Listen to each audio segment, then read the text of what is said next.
The papyrus, putting on my table every month. I don't wanna be sad. Don't even try to hide it. No, I don't wanna lose it. And you see how it is, it's so inviting. The papyrus, we're all so alive. The papyrus. Hello and welcome to the Papyrus TV News Update. The headlines: FG denies salary cuts, blames end of arrears for pay differences. Former minister detained over fraud allegation. Atiku, Peter Obi condemns Senate over Natasha Akpoti's suspension. Nigerian military questions country's global terrorism ranking. Nigeria sanctions 17 individuals and groups for terrorism financing. APC chieftain faults school closures. President Tinubu mourns Doyin Okukpe. The news in details. The federal government has dismissed claims that civil servants experienced salary cuts in January and February 2025, explaining that the perceived reduction resulted from the expiration of arrears payments made between October and December 2024. The Office of the Accountant General of the Federation, OAGF, clarified that these arrears, once exhausted, led to a return to usual salary structure. The government also acknowledged an overpayment error in December 2024 due to a system malfunction, leading to deductions in subsequent salaries to recover the excess funds. While concerns remain among workers, the OAGF assured that salaries will remain stable unless a formal review is implemented.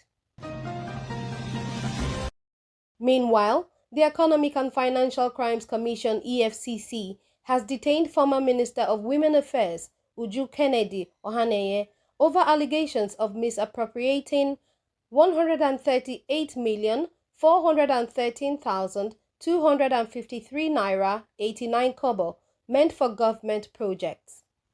The ex-minister was invited for questioning at the EFCC headquarters on Thursday, 5th of March, and has remained in custody as investigations continue.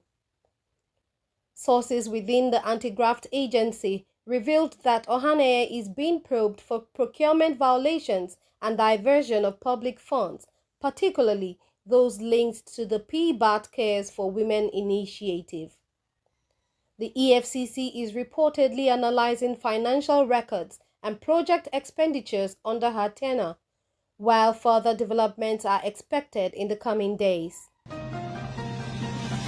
Continuing, former Vice President Atiku Abubakar and Labour Party's Peter Obi have strongly condemned the Senate's decision to suspend Senator Natasha Akpoti-Uduaghan for 6 months following her outburst against Senate President Godswill Akpabio.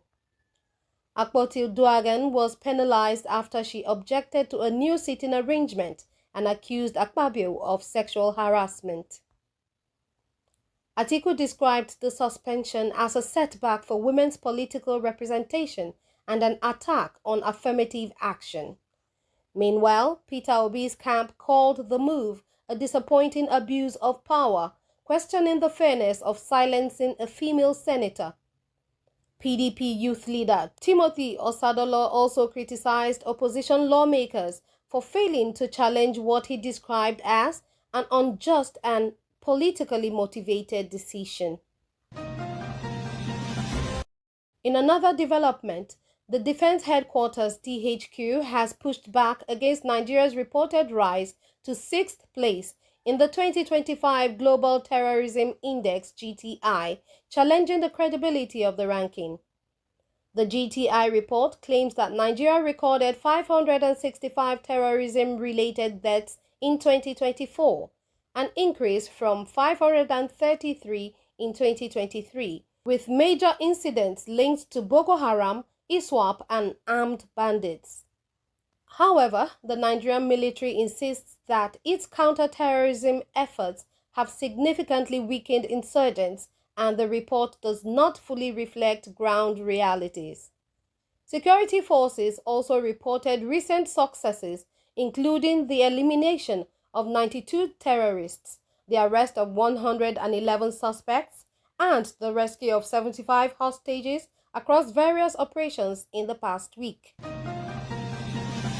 Moving on, the Nigerian government has imposed sanctions on 17 individuals and organizations, including the extremist group Lakurawa, over their alleged roles in terrorism financing. The sanctions come amid intensified counter-terrorism efforts and regional collaborations to curb insurgency in West Africa. Authorities say those sanctions have been identified as funders of terrorist operations, with financial and asset freezes imposed on them. The government has vowed to continue tracking illicit financial networks that fuel terrorism, reinforcing its commitment to national security and stability. Furthermore, a chieftain of the All Progressive Congress (APC), Ambassador Abayomi Mumuni, has urged state governors to improve communication with the public before implementing major decisions, particularly those affecting education. Mumuni's statement comes in response to the recent closure of public schools in several northern states, including Kano, Kebbi, Katsina, and Bauchi, during the Ramadan period. In a statement released on Friday, 7th of March by his media aide, Rashid Abubakar, Mumuni acknowledged the rationale behind the decision, particularly concerning fasting students in boarding schools. However, he stressed that clear and timely communication is necessary to prevent confusion among parents and students. Mumuni suggested that authorities issue official announcements detailing the reasons for such closures and provide guidance to parents on how to support their children during the period. He also recommended community engagement sessions to address concerns and questions from the public. According to him, ensuring transparency in government decisions would foster greater trust and understanding, reducing the likelihood of public misunderstanding. Conclusively, President Bola Tinubu has expressed deep sorrow over the passing of Prince Doyin Okupe, a veteran politician, strategist, and medical doctor who was a key figure in Nigeria's political landscape for over 3 decades. In a condolence message released on Thursday, 5th March, Tinubu extended his sympathies to Okupe's family, friends, and associates, acknowledging his invaluable contributions to national development. Dr. Okupe was a bold and articulate advocate for national progress. His wealth of experience and insight remained invaluable to the nation until his last days, the president stated.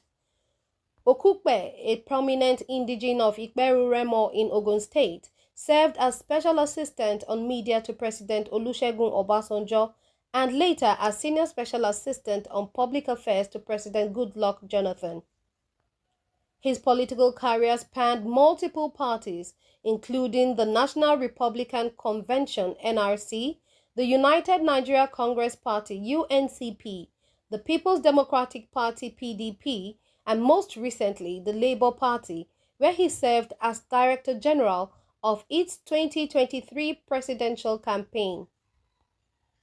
Beyond politics, Okupe made notable contributions to Nigeria's medical sector as co-founder of the Royal Cross Medical Center in Lagos and as the publisher of Life Mirror, a health-focused newspaper. President Tinubu also extended condolences to the Ogun State government and the people of Ikperu Remo, recognizing Okupe's enduring legacy in his home state. He prayed for the repose of his soul and for comfort for his loved ones during this period of mourning. The Arrears, putting on my table every month. I don't